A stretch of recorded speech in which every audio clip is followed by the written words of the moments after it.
Good afternoon and welcome to Healthy Lifestyle. I'm Lorianne Casdia. Our goal here at Healthy Lifestyle is to inspire, educate, and empower others to fulfill a healthy, emotional, spiritual, and physical life. So you can feel empowered to live the life you have always wanted and dream. We should lift each other up with encouragement and positivity, and we are here, I firmly believe, to serve each other, and that's what this program is about, to give you a little taste of other things happening.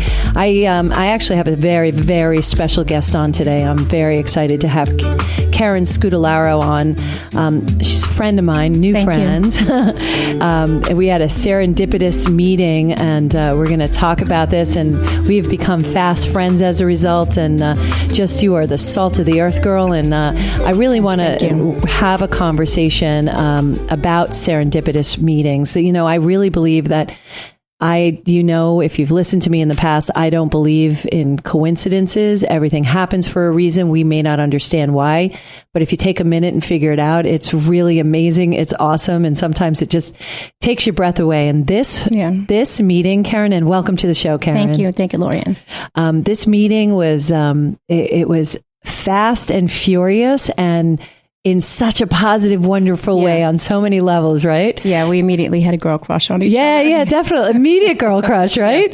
Yeah, well, and for me, it always starts with girls with shoes. Loved your shoes. You had amazing shoes on that night. We were at an event together, and we got introduced. I don't remember what shoes I had on, to be quite honest. You got to remember the outfit. It was black boots. Black boots. And a mutual friend of ours introduced us. Yeah. We had never met before. Nope.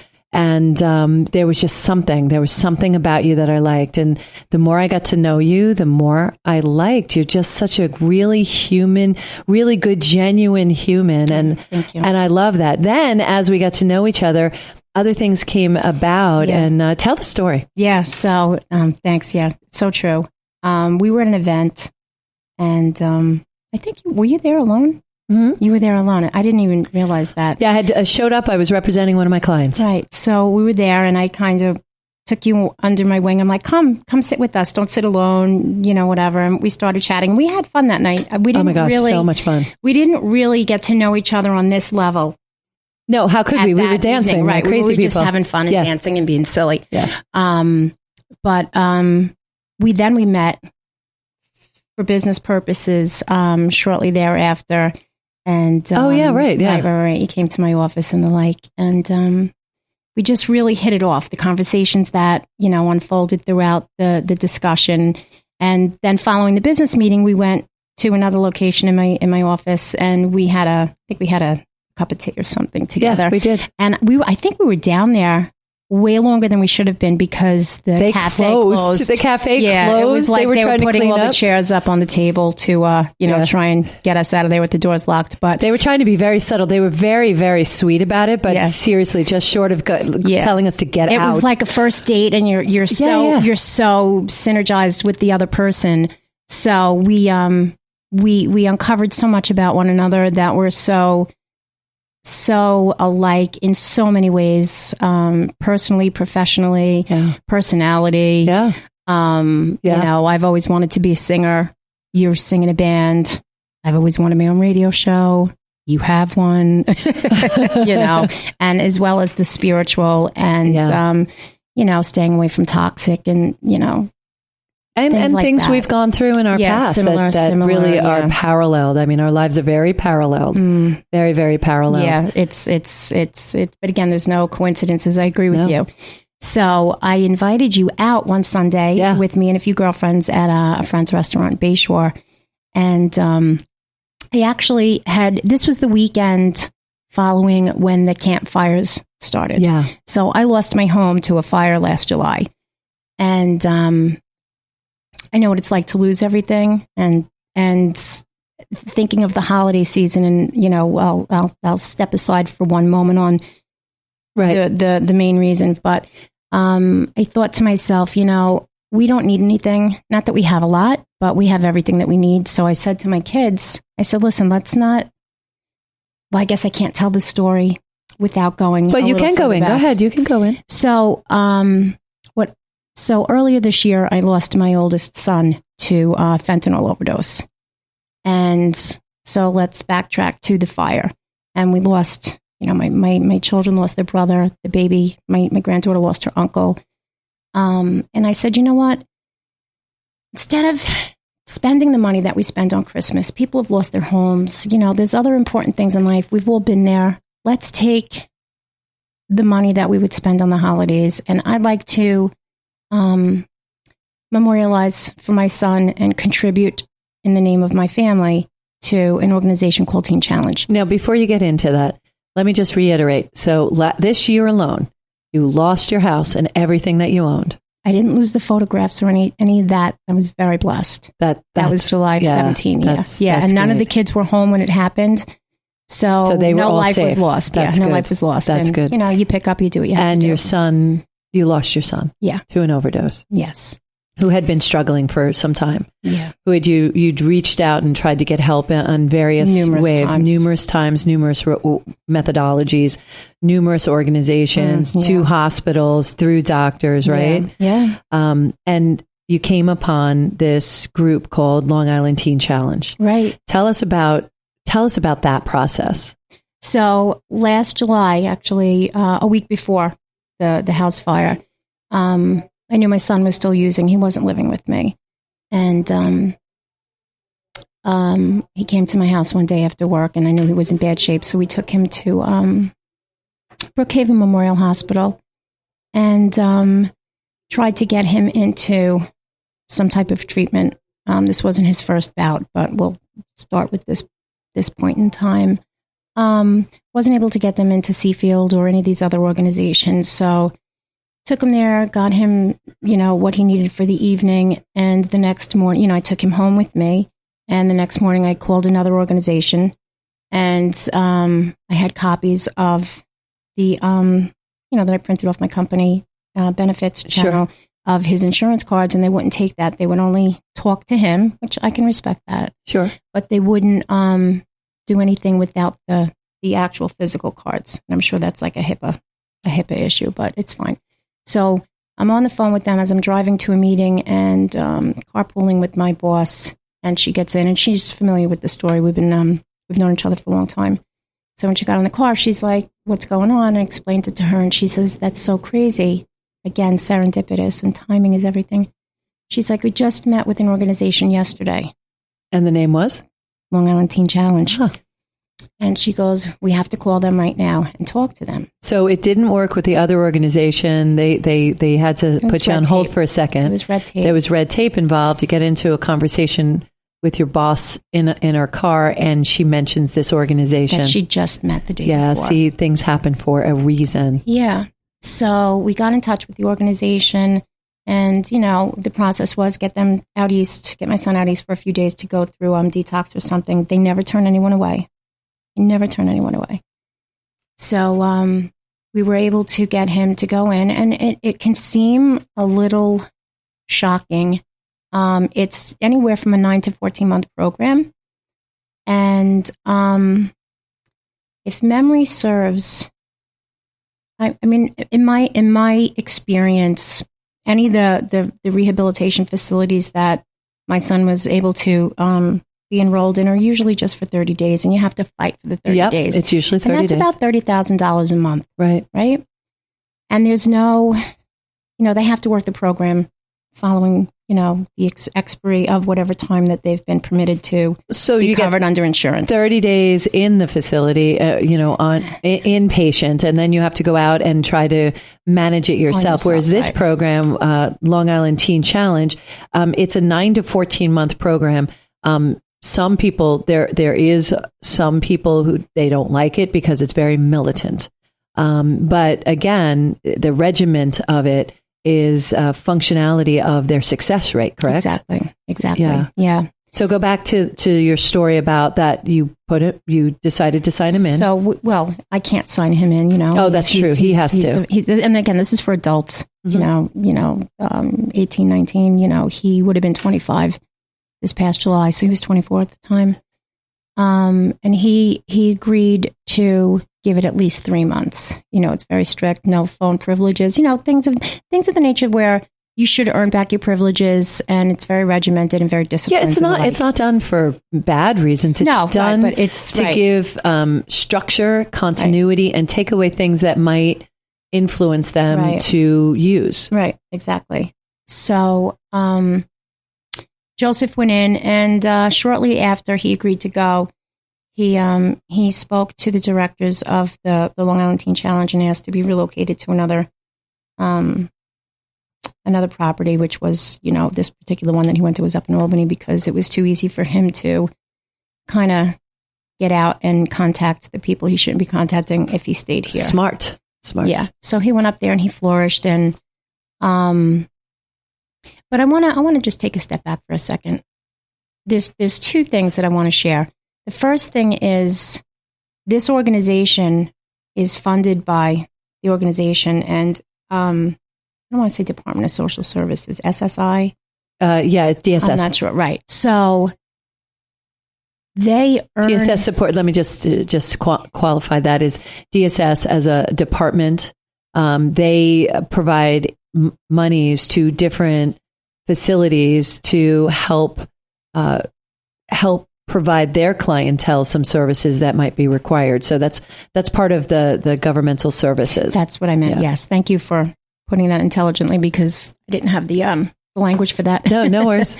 But I mean, ultimately, my son was able to get involved with a program where he didn't have to worry about insurance. Yeah. Okay. Because no one has a chance then, right? Because insurance will only go, and you're lucky if you get the 30 days, right? Yeah. So Joseph was able to get involved in this organization. He was scheduled to be in the program for 12 to 14 months. But now I want to pause there for a second, because the first time I realized my son was using heroin was December 19th, 2014. I had no idea he was using heroin. And my son was a drug addict. Sure. No clue he was using heroin.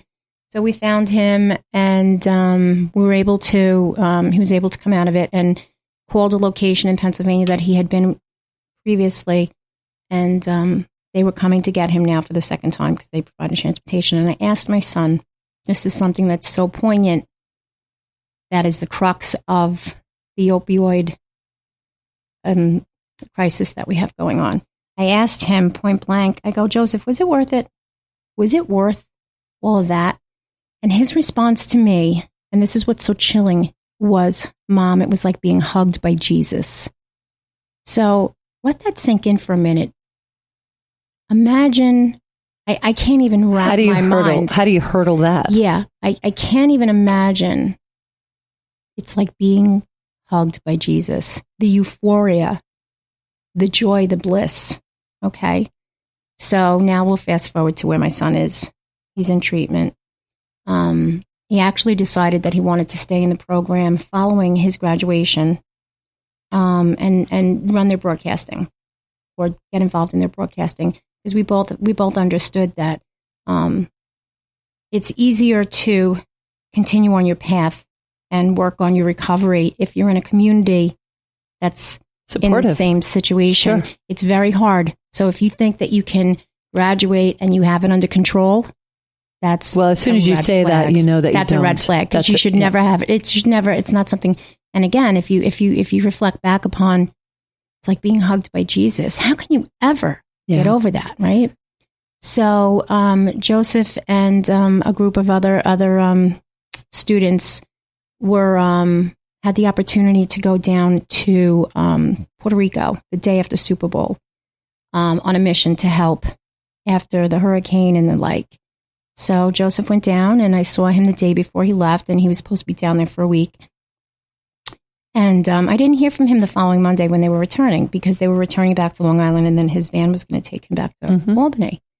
So 2 days later, I find out that he decided he wanted to exit the program, and another family member had, approved it and came and picked him up. Not that they needed his approval, but they agreed to come and get him without an exit plan and everything. And long story short, that was the third week of February. He passed away on March 22nd.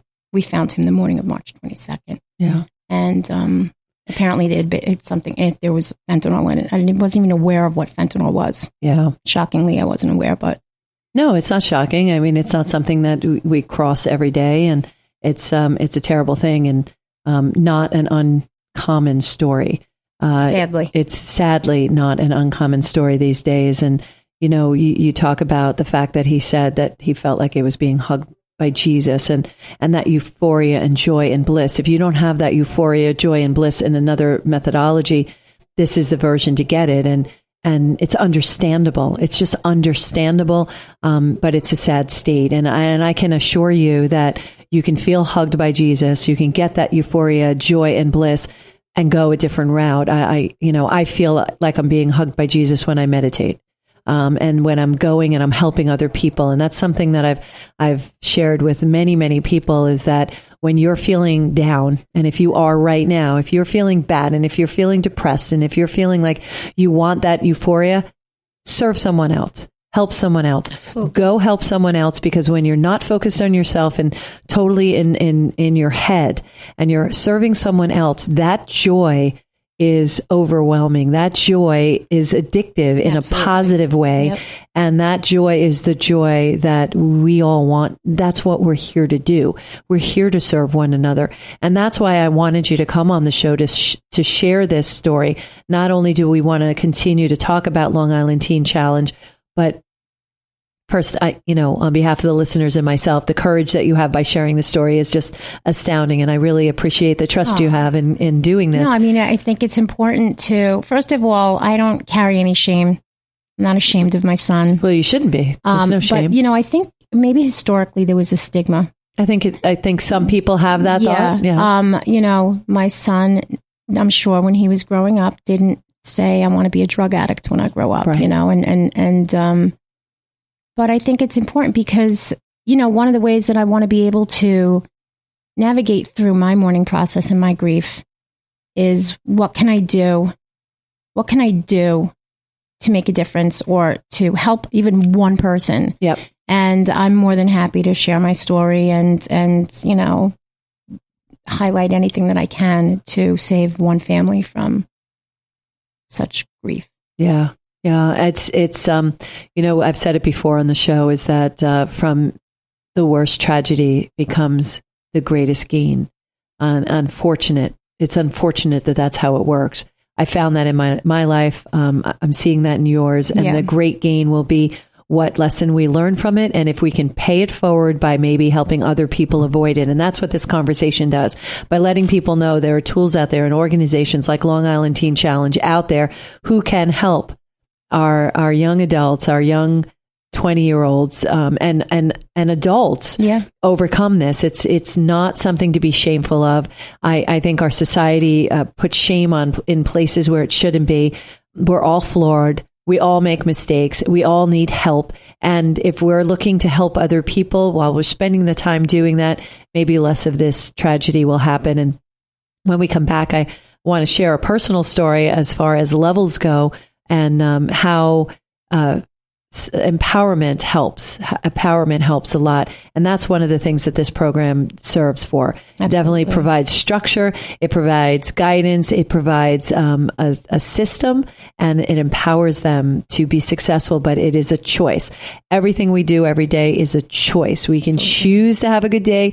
We can choose to have a bad day. We can choose to look at every day like, oh my gosh, it's raining outside. Or we can look at, okay, it's raining, but it's watering the flowers. So that's a good thing. And what's the worst thing I have to use? I have to use an umbrella. It's okay. That's okay. It just changes when you have that different perspective. It really does. And it makes life easier, right? And beautiful. It's really beautiful. Yeah, absolutely. I like rainy days as much as I like sunny days. Now you can't have one without the other. You cannot have one without the other. And that's the yang. That's right. The yin and the yang of life is you have to have the good and the bad. It's the balance of that. That's where the teeter is. That's where the life curve comes, and that's where you have your choices. You can choose the bad or you could choose the good. Yeah. And that's up to us. And that's choices we make. And there's no judgment in that. There should be no judgment in that. It's the journey I was supposed to go on. It's the journey you're on. It's the journey we take every single day. So no judgment, just maybe support. And Absolutely. If somebody wants it, it's there. If you don't, okay, that's your journey. That's their journey. So, and I think we really need to talk more about this, but you're going to stay with us, if you wouldn't mind, for the second half of the show. You are listening to Healthy Lifestyle. I'm Lorianne Casdia. We are speaking to Karen Scutellaro. Come on, you're my best friend. Oh now. my gosh, bestie! I bangled it. Scutellaro, and we will be right back with more conversations about Long Island Teen Challenge and this amazingly brave, wonderful, beautiful woman sitting in front of me. Go on, please. I will. I can continue. I can. I see you waving me on. Stop that.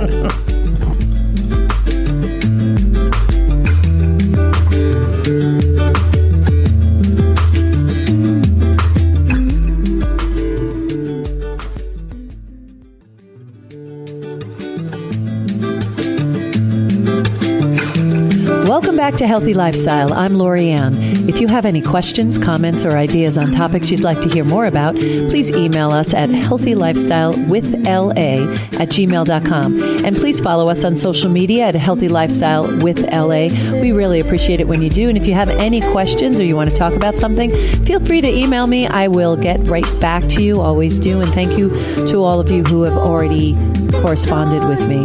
We are here talking with Karen Scutellaro, and we're talking about the Long Island Teen Challenge, and we're talking about an experience that you have had specifically in your life, very close to home, and the loss of your son, and to fentanyl. And, I wanted to talk about levels of tolerance. We had a doctor on from Northwell Health, who has an opioid program in Northwell Health. And I thought a very interesting fact that came out from that, and I want to talk more about that here, is that a lot of times they get clean, and for one reason or another, they don't have the structure, they don't have the strength at that point, and they go back to taking again or using again, and they believe that they have to take it at the tolerance level that they had left off at. And that's usually when you have the overdose. Because like drinking, if you stop drinking for a week and you go back to drinking again, believe it or not, the tolerance level you left off at, suddenly a glass of wine could make you incredibly drunk. So the same thing with drug use. If you use just a little bit, it starts. Your body really changes very rapidly when you detox. And the same thing. And in this case, it was the fentanyl, right? Right. We're pretty sure. I mean, again, it could be that he went back out and used like he used to. However, you have reason to believe he did. The amount of that unused portion was quite a lot. So, the ruling was fentanyl, but it's believed that it was just that there was fentanyl in it. But only a couple of grains, like salts or sugar grains, only a couple could kill an adult male. Right, or 10 people. I just saw something a week or two ago on online, and I shared it because there were these boys, these two, great kids, whatever the case may be. I guess they got a hold of a pill. I think they thought it was Percocet, but it wasn't from a pharmaceutical company. And whoever concocted the pills that they were distributing had excessive amounts of fentanyl, and both of these boys passed away. Yeah, they use it to cut the drugs. They use it to cut the drugs so they can expand the drugs, and it killed the boys immediately. Yeah, almost instantly. And it's not about the children or the adults being good people or bad people. It's not about that. It's a challenge. They're having challenges, and they reached out to this because it makes them feel better than they felt before. Mm-hmm. And that's why, again, the show is about providing other kind of options to doing things like that. Doing your meditation, changing your life, just being nicer to each other will maybe reduce the need for people to feel that warmth, because sometimes it's just a lack of that in some people. I'm not saying in your son's situation, but in some people's life, the lack of that and the feeling lonely and alone could make you do something like that. Yeah. That whole don't drink alone thing is to avoid becoming an alcoholic. Right. Or what I'll assume in my son's circumstance was he felt that he had it under control and he could limit and not get carried away. Yeah. Well, and that's when I think we're the most dangerous to ourselves, that we think we have it under control. Yeah. The second, if we have an addiction to something, whatever that is, if we think we have it under control, that should be a major red flag to anybody who's friends or family and or to that individual. If you think you have it under control, understand you don't know if you ever will. And being afraid of it is an important element to your success of continuing to live and to survive. Right, because I'll add this. I think it was March 4th was the East Islip St. Patty's Day Parade. And my son was just out maybe a week, excuse me, and he wanted to come down. And we all know what St. Patty's Day parades and, all the fun that goes on with that. I said to him, I don't think that's a good idea. I don't think this is the right environment for you. He's like, why? I can drink. He's like, I'm drinking. I'm just not doing drugs. And I'm like, oh, Joseph, please. No, it's fine, Ma. Do me a favor and don't come, So again, I think maybe they're isolating what they're thinking. That was the one thing I can't do. But once you're an addict, you can't do anything because it's going to eventually lead to graduating and progressing. It could definitely lead. And why take that risk? Exactly. Why take that risk? Exactly. So again, saying it in non-judgmental, but it's just, if you see that or you hear that, please know that's a red flag either for yourself or for the people in your life. And I've been there. I had a family member who got addicted to opioids. And it's very frustrating as someone watching it because there's really nothing you can do because it's a choice. Everybody has a journey to go on. And no matter what you do, you're banging your head against the wall because they have to make that decision. Right. They have to choose to want to get better. They have to choose not to use.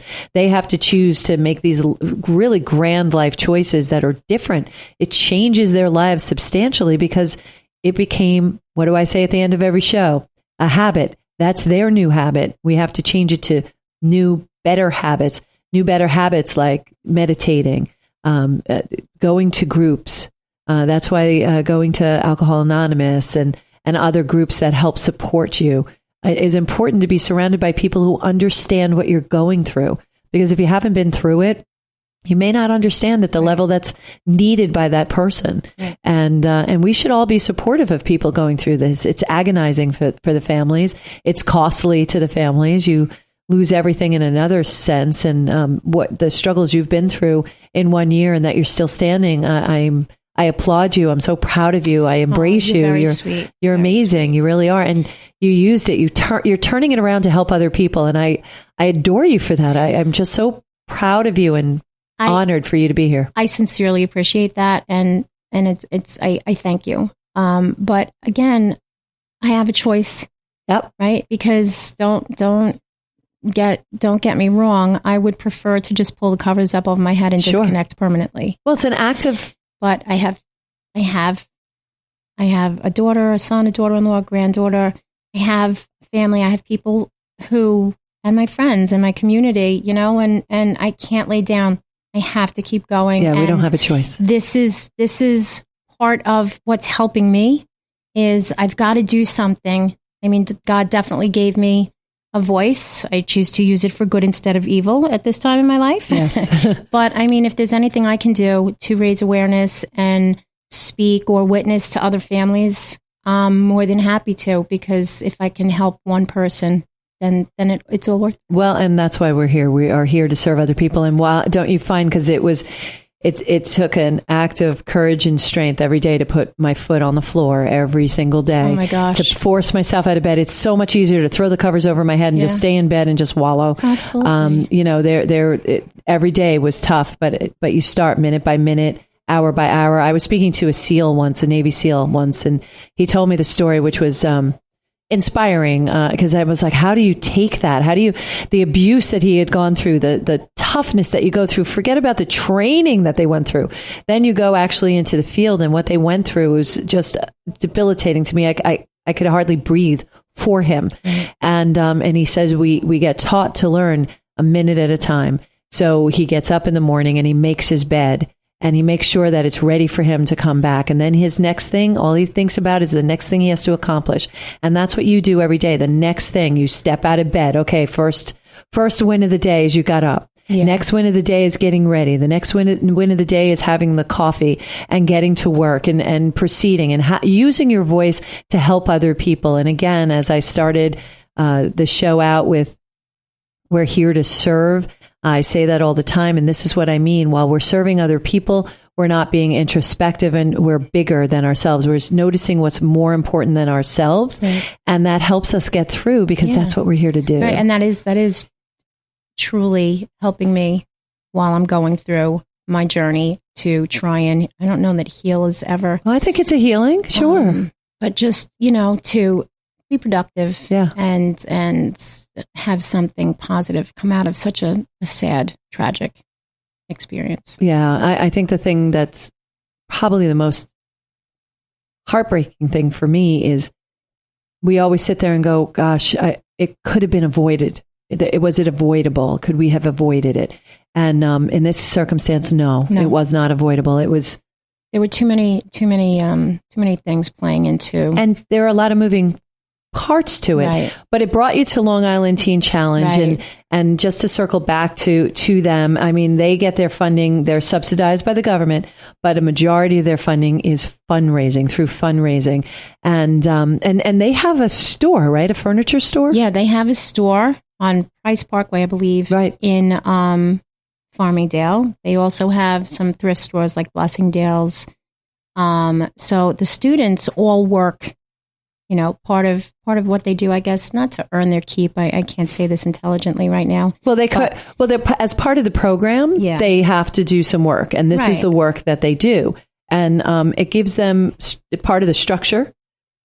And it also makes them feel valued. Right. When we all have purpose, when we find a purpose, I found my purpose. Once you find your purpose, you're almost unstoppable. Absolutely. Because you always have something to wake up and do and to go for, and you feel valued, and you see how you positively impact other people. And that's what the point of this program is. So they call the members of the program students at Teen Challenge. And I love that they call them students. Right. So you were saying that the students work at the stores, right? They work and which again helps cover the cost, if you will, if you want to look at it from an expense perspective. They're not like, I'll just speak about my son's circumstance. My son, insurance wasn't required for him. It's like he can be in this program for 9 to 14 months. Without insurance? I was like, what? 9 to 14 months. And tell everybody what you told me about board and... Well, right. Because again, $30,000, if you're lucky to get 1 month coverage from your insurance companies, if you're lucky, sometimes they'll just for 5 days. You cannot begin to heal or fix anything in such a short period of time. And it just was so shocking, but in a beautiful way, that my son could be in a program for 9 to 14 months where we don't have to worry about the issue of insurance not covering him, and he'll have a place to be able to work on his recovery. And, again, it's militant, but you know what? It's the best thing for them.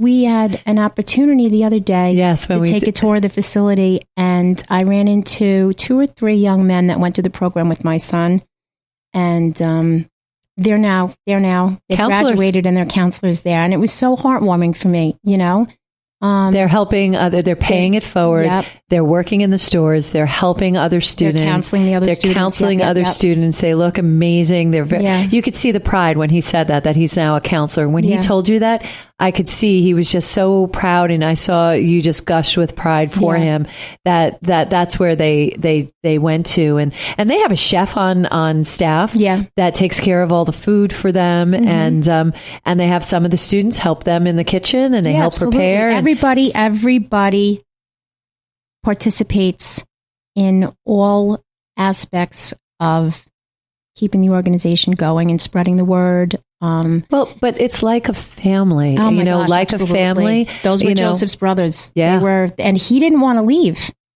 Prior to his exit early in February, he wanted to stay involved in this community. And I so supported that. I said, Joseph, I think that's the best decision you could make at this time for your exit plan once you graduate the program, because it's hard out here. And when you're in this community of people, it's just, you have so much more to give. You have so much more to give. Everybody's looking at it from that good lens, that happy lens, that, okay, let's find the positiveness. But here's the other element that we haven't spoken about yet. When you're surrounded by people who understand what you've gone through, first of all, they know the signs. And second of all, they're going to hold you way higher accountable. Absolutely. Because they can speak from a place of, I know you're BSing me. Stop it. And I love that you can be held to accountable. As a mentor, I hold the people who are my clients accountable. They're wanting to be mentored. They want to have a certain result. But if you're not showing up for yourself, then what's the point? So I do hold them accountable, just like the students hold each other accountable. That's right. I remember the board. We don't want to be on the board, right? No. And, if you don't do your homework, if you don't show up, or if you don't do certain things that you're supposed to do, you go up on the board, and that's something you don't want to be up there. And they will exit students from the program because they're going on the board too much. Right. Yeah. Well, I don't even know that how many times that they allow. I don't know, I don't know the stats on it, but I just know that was bad. Yeah. And everybody who said, they looked at the board and they're like, no, you don't want to be up there. So, it's things like that. It's called accountability. And you know what? Part of all of this is being responsible for yourself. Listen, we can only be responsible for ourselves and how we react and what we do with it. And that's key. That's key right there, because life can throw a lot at all of us. Yes. And more than we can even imagine that we can. Sometimes you look up and you're like, oh my gosh, how much more? But you know what? We have a choice on how we react. We have a choice on how we react when someone is negative to us or attacks us. There's two ways you can go. You can participate, or you can turn the other cheek and just, excuse yourself from entertaining and being around. Right. And it's a learning process. And so that's the only thing we can really control. And your reaction to everything that has been you've just been pounded on with various circumstances is to come out and to be the voice for Teen Challenge. Absolutely. And I am so blessed that you're on the show. I truly mean that, Karen. I'm so thankful to be here. You're so lovely to have me. Thank you so much. It's such an amazing organization. We took a tour. They gave us a tour. I want to have them on as well with you sometime at the end of January, so that we can talk further and more in depth about the program that they have in place. But I really wanted to get your story out, and that how you discovered this and how we came to know each other. Serendipitous. And it's very serendipitous. And to let our listeners know, listen, things are placed in front of us, and we can choose to pay attention to it, or we can choose to ignore it. And that's paying attention is meaning that we're not sleeping our way through life. There's a lot of sleepwalkers right now going day to day, and we just continue to do what we do, and we don't notice the beautiful blessings. As we were speaking and as we're having this conversation, I have the sun streaming on me, which is a beautiful thing, but it kept coming on me when you said certain things. And that to me was very noticeable. I recognized that. And I felt like it was, Joseph. I felt like it was a notice from Joseph. I was hoping you would. I don't know if I shared this with you. You did. The funeral? Yes. No, you did not. You don't know about this. No, it was the other email. The day of Joseph's funeral, it was a blistery, cold, kind of rainy day, really cloudy, and it was cold. So we got to the cemetery, and as they were beginning, everybody gathers around in the lake, but as soon as whoever from the funeral home, the director, whoever, began speaking, the sun broke through the clouds right over where we were, and it got really warm. And I always like to think that that's got to be my Joseph. I believe in that. So right after they lowered him, the sun went away, and it got cold again. So we were all determined to just think that was our Joseph. And that's so funny that you just said that, because you had no idea about that the sun came through when I was talking about things, and that's what happened at his funeral. And when you were talking before, and I'll tell you later when the point was, but I mean, the sun's been there, but it was blasting in my face when you were talking about that. I'm going to choose to believe that was confirmation about what you said is so very true, and it's a beautiful thing. And I know there are signs. They do send signs, and there are signs all over if you choose to look at it and look for them. And again, I really emphatically say, do a little something for yourself. And when you're feeling down, when you're feeling blue, reach out and do something for someone else. It will lift your spirits up. You will feel better. It will give you the strength to continue along your challenge. This is why we're given challenge. We're here to learn. We're here to learn from our mistakes. We have mistakes so we can learn. That's why we're here, and we're here to serve other people. And if we're doing that, the world is a better place.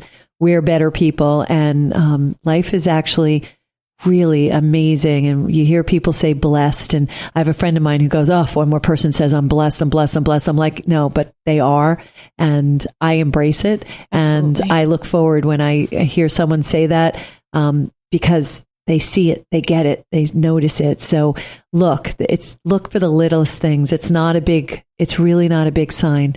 They're gentle little signs. Yeah. And I'll share the butterfly. I have a butterfly. I have one tattoo, and it's a butterfly on my wrist. It's for my parents. When my mom passed away, 2 monarch butterflies, and this is a monarch on my wrist. 2 monarch butterflies were flying with the car with me on her funeral. That. And I've always loved butterflies as a little girl. She knew that.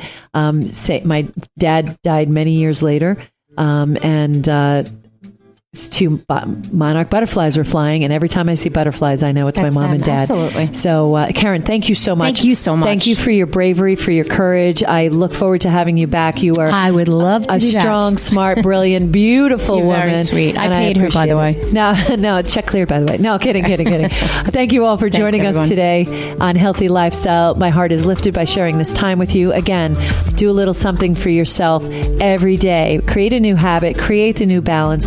And thank you for joining us on Healthy Lifestyle. I'm Lorianne Casdia. Show up for you and show up big. See you next time.